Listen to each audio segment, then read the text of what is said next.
This is CP Geometry, Lesson 10.7, Special Segments in a Circle. If we have two chords in a circle, call these parts A and B and C and D. If you multiply these and multiply these, you get to set them equal. Simple enough, so let's try. 6 times x, 6x. 3 times 4, 12. Set them equal. Divide by 6, x is 2. What if you have two secants? This becomes a little bit more complicated. Two secants, the ones that go through the circle and they meet outside. So I have O, N, and M, and Q and P here. So take a moment and jot that down on your picture, in your notes.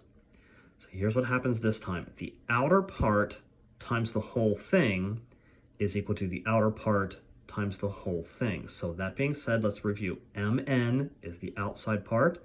MO is the whole thing. MP is the outside part. MQ is the whole thing.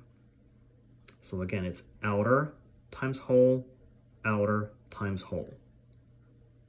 Let's practice that.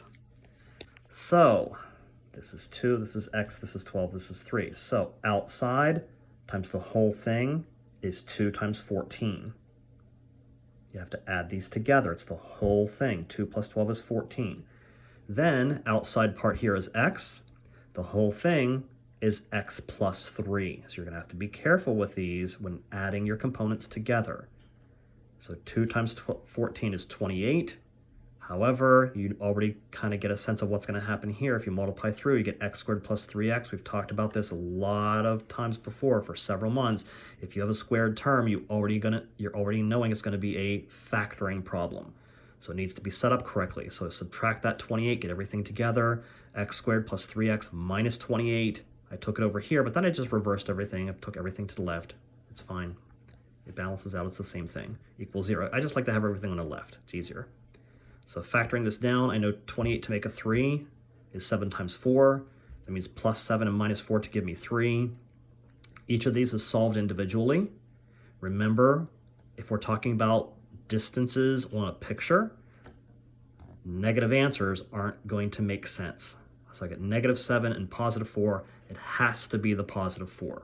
The negative numbers are not going to work. Then if you have a secant and a tangent, so secant goes through, tangent glances across the side, V, U, Y, and X. I'm going to square the tangent. I square that, and then I do the same thing with the secant that I did in the previous questions. Outside times the whole thing. UX times UY. Outside times the whole thing. So let's practice that. Square my tangent, x squared. Outside times the whole thing is 4 times 9. 4 outside, 9 whole thing. Add them together. So 4 times 9 is 36. If x squared is 36, take the square root, x is 6.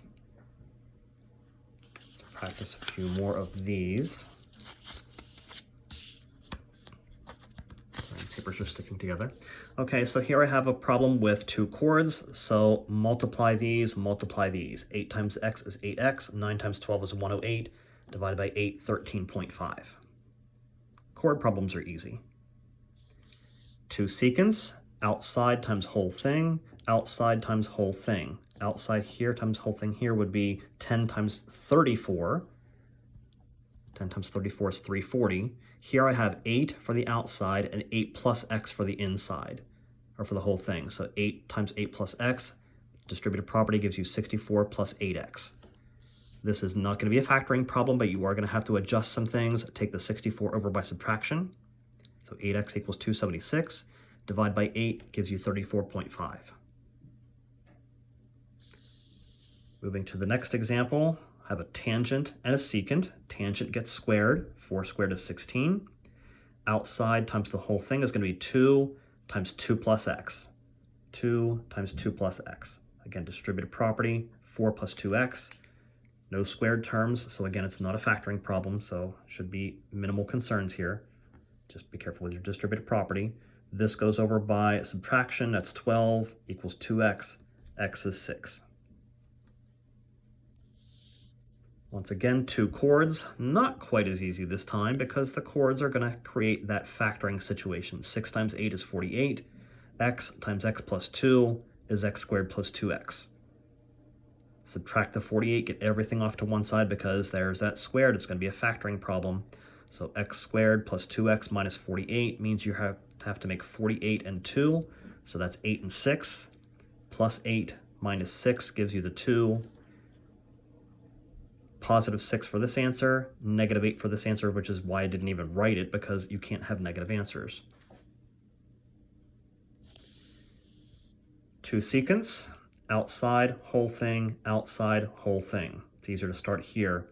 3 times 8 is 24.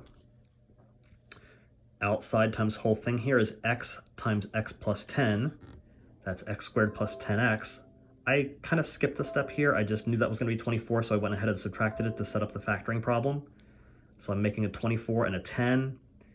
The best way, you can use a 6 and a 4, but your signs won't work because you need a negative 24 and a positive 10. So the pair that is going to work is 12 and 2. So plus 12 minus 2 gives you 10 and negative 24 simultaneously. If I subtract that, I get negative 12. You don't even see the answer because it's negative. I didn't write it. Here you get your positive 2. And lastly, tangent and secant. Square the tangent, that's x squared. Secant is going to be 3 times 12, outside times whole thing. 3 times 12 is 36. We did this one previously or something similar to it. The answer works out to be the same. Square root of 36 is, of course, 6.